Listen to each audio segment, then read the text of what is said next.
Hi guys, welcome back to my channel. ಇವತ್ತು ನಾನು ನಿಮಗೆ ತುಂಬಾ ಕಡಿಮೆ ಖರ್ಚಲ್ಲಿ ಹೇಗೆ ನಾವು ಈ ಬೇಕ್ರಿ ಸ್ಟೈಲ್ನಲ್ಲಿ ರಸಮಲೈಯನ್ನು ಮಾಡ್ಕೊಳ್ಬೋದು ಅಂತ ಹೇಳ್ಕೊಡ್ತೇನೆ. ಇದನ್ನು ಎಲ್ಲರೂ ಕೂಡ ಮಾಡ್ಕೊಳ್ಬೋದು, ಈಸಿಯಾಗಿದೆ, ತುಂಬಾ ರುಚಿಕರವಾಗೂ ಕೂಡ ಇರುತ್ತೆ. ಚಿಕ್ಕ ಮಕ್ಕಳಿಗೆ ಈ ಥರ ಸ್ವೀಟ್ ಮಾಡಿಕೊಂಡ್ರೆ ತುಂಬಾ ಒಳ್ಳೆಯದು. ಇದು ಹೈ ರಿಚ್ ಫುಡ್ ಅಂತಲೂ ಕೂಡ ಹೇಳ್ಬೋದು. ತುಂಬಾ ರುಚಿಯಾಗಿರುತ್ತೆ. ಬನ್ನಿ ಹೇಗೆ ಮಾಡೋದು ಅಂತ ನೋಡೋಣ.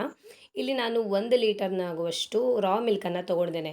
ಹೈ ಪ್ರೋಟೀನ್ ಮಿಲ್ಕನ್ನು ತೊಗೊಳ್ಬೇಕು. ನೀವಲ್ಲಿ ಕ್ರೀಮ್ ಮಿಲ್ಕ್ ಸಿಕ್ಕಿದ್ರೆ ಅದನ್ನು ತೊಗೊಳ್ಳಿ. ಹಾಗೆ ಇಲ್ಲಿ ನಾನು 2 ಸ್ಪೂನ್ ಆಗುವಷ್ಟು ವಿನೆಗರನ್ನು ಹಾಕ್ಕೊಳ್ತಾ ಇದ್ದೇನೆ. ವಿನೆಗರ್ ಬದಲಿಗೆ ನೀವು ಇಲ್ಲಿ ಲಿಂಬು ಕೂಡ ಹಾಕ್ಕೊಳ್ಬೋದು. ಹಾಲನ್ನು ನಮಗೆ ಜಸ್ಟ್ ಇದು ಒಡಿಸ್ಲಿಕ್ಕೆ ಅಷ್ಟೇ. ನೀವು ಲಿಂಬು ಇದ್ದರೆ ಲಿಂಬುವನ್ನೇ ಯೂಸ್ ಮಾಡಿ. ನೋಡಿ, ಹಾಲು ಈಗ ಒಡೆದಿದೆ. ಇದನ್ನು ನಾವೀಗ ನೀಟಾಗಿ ಬೇರೆ ಕಡೆ ಸೋಸ್ಕೊಳ್ಬೇಕು. ಈಗ ನಾನು ಗ್ಯಾಸನ್ನು ಆಫ್ ಮಾಡ್ತೇನೆ. ನೋಡಿ, ಈ ಥರ ಒಂದು ಬಟ್ಟೆಯನ್ನು ಒಂದು ಪಾತ್ರೆಗೆ ಗಟ್ಟಿಯಾಗಿ ಕಟ್ಟಿಡಬೇಕು. ಆಮೇಲೆ ನಾವು ಮಾಡಿಕೊಂಡಂತಹ ಈ ಪನ್ನೀರನ್ನು ಈಗ ಸಪ್ರೇಟ್ ಮಾಡ್ಕೊಳ್ಬೇಕಾಗತ್ತೆ. ಹಾಗೆ ಒಂದು ಪಾತ್ರೆಗೆ ಅರ್ಧ ಲೀಟರ್ನಷ್ಟು ಹಾಲನ್ನು ಹಾಕ್ಕೊಂಡಿದ್ದೇನೆ. ಈ ಹಾಲು ಸ್ವಲ್ಪ ಗಟ್ಟಿಯಾಗಬೇಕು. ಹಾಗೆ ಅದಕ್ಕೆ ಈ ಬಾದಾಮ್ ಪೌಡರ್ನ ಮಿಕ್ಸ್ ಮಾಡ್ಕೊಳ್ತಾ ಇದ್ದೇನೆ. ಈ ಬಾದಾಮ್ ಪೌಡರ್ ಒಂದು ಕಪ್ ಆಗುವಷ್ಟು ಮಿಕ್ಸ್ ಮಾಡ್ಕೊಳ್ಳಿ. ನೋಡಿ, ಕಲರ್ ಚೇಂಜ್ ಆಗಿದೆ. ಹಾಲು ಕೂಡ ಈಗ ಒಳ್ಳೆ ಥಿಕ್ನೆಸ್ ಬಂದಿದೆ.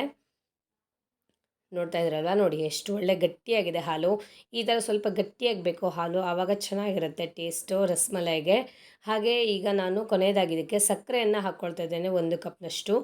ನಾನು ಆಗಲೇ ನಿಮಗೆ ಒಂದು ತೋರಿಸಿದ್ನಲ್ಲ, ನೋಡಿ ಗಟ್ಟಿಯಾಗಿ ಕಟ್ಟಿಟ್ಕೊಂಡಿದೆ, ನೀರೆಲ್ಲ ಬಿಟ್ಟೋಗಿದೆ. ಈಗ ನೋಡಿ ಕರೆಕ್ಟಾಗಿ ನಮಗೆ ಪನ್ನೀರ್ ಥರ ಸಿಕ್ಕಿದೆ ಅಲ್ವಾ. ಇದನ್ನು ನಾವು ಚೆನ್ನಾಗಿ ನಾದ್ಕೊಳ್ಬೇಕಾಗುತ್ತೆ. ಈ ಥರ ಬಿಡಿಸ್ಕೊಂಡು ಇದಕ್ಕೆ 1 ಸ್ಪೂನ್ ಆಗುವಷ್ಟು ಕಾರ್ನ್ಫ್ಲೋರನ್ನು ಹಾಕ್ಕೊಳ್ತಾ ಇದ್ದೇನೆ. ಕಾರ್ನ್ಫ್ಲೋರನ್ನು ಹಾಕ್ಕೊಂಡು ಚೆನ್ನಾಗಿ ನಾದ್ಕೊಳ್ಳಿ. ಒಂದು 15 ನಿಮಿಷನಾದರೂ ಚೆನ್ನಾಗಿ ನಾದ್ಕೊಳ್ಬೇಕು. ಇದನ್ನು ಎಷ್ಟು ನಾದ್ಕೊಳ್ತೀವೋ ಅಷ್ಟು ಚೆನ್ನಾಗಿ ನಮ್ಮ ಈ ರಸಮಲೈ ಶೇಪ್ ನಮಗೆ ಸಿಗುತ್ತೆ. ನೋಡಿ, ಇದನ್ನು ನಾನು ಈ ಥರ ಶೇಪ್ಗೆ ಮಾಡ್ಕೊಂಡಿದ್ದೇನೆ. ನಿಮಗೆ ಯಾವ ಶೇಪ್ ಬೇಕೋ ಆ ಶೇಪ್ಗೆ ನೀವು ಇದನ್ನು ರೆಡಿ ಮಾಡ್ಕೊಳ್ಳಿ. ಹಾಗೆ ಒಂದು ಕಡೆ ಒಂದು ದೊಡ್ಡ ಪಾತ್ರೆಯಲ್ಲಿ ನೀರನ್ನು ಕುದಿಸ್ಲಿಕ್ಕೆ ಇಟ್ಟಿದ್ದೇನೆ.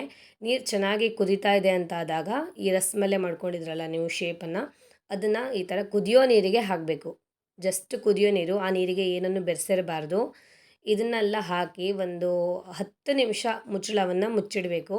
10 ನಿಮಿಷ ಆದಮೇಲೆ ಇದರ ಸೈಜ್ ನಮಗೆ ಡಬ್ಬಲ್ ಆಗಿ ಸಿಗುತ್ತೆ. ಈ ವಿಡಿಯೋನ ಆದಷ್ಟು ನಿಮ್ಮ ಫ್ರೆಂಡ್ಸ್ಗೆಲ್ಲ ಶೇರ್ ಮಾಡಿ. ಹಾಗೆ ನಿಮಗೆ ಇಷ್ಟ ಆದರೆ ದಯವಿಟ್ಟು ಲೈಕ್ ಕೊಡೋದನ್ನು ಮರಿಬೇಡಿ. ನೀವು ನನ್ನ ಚಾನಲ್ನ ಮೊದಲನೇ ಬಾರಿ ನೋಡ್ತಾ ಇದ್ದರೆ ದಯವಿಟ್ಟು ಸಬ್ಸ್ಕ್ರೈಬ್ ಬಟನನ್ನು ಕ್ಲಿಕ್ ಮಾಡದೇ ಇರಬೇಡಿ. ಹಾಗೆ ಪಕ್ಕದಲ್ಲಿ ಕಾಣೋ ಬೆಲ್ ಬಟನ್ ಕೂಡ ತಪ್ಪದೇ ಕ್ಲಿಕ್ ಮಾಡಿ. ಇದರಿಂದ ನಿಮಗೆ ನಾನು ಹೊಸ ಮಾಡೋ ವಿಡಿಯೋ ನೋಟಿಫಿಕೇಷನ್ ನಿಮಗೆ ಮೊದಲು ತಲುಪುತ್ತೆ. ನೋಡಿ, ಇದು ಚೆನ್ನಾಗಿ ಕುದೀತಾ ಇದೆ. ಇದೀಗ ಆಲ್ರೆಡಿ ರೆಡಿ ಆಗಿದೆ. ಇದನ್ನು ನಾನು ಒಂದು ಬೌಲ್ಗೆ ಸರ್ವ್ ಮಾಡ್ಕೊಳ್ತಾ ಇದ್ದೇನೆ.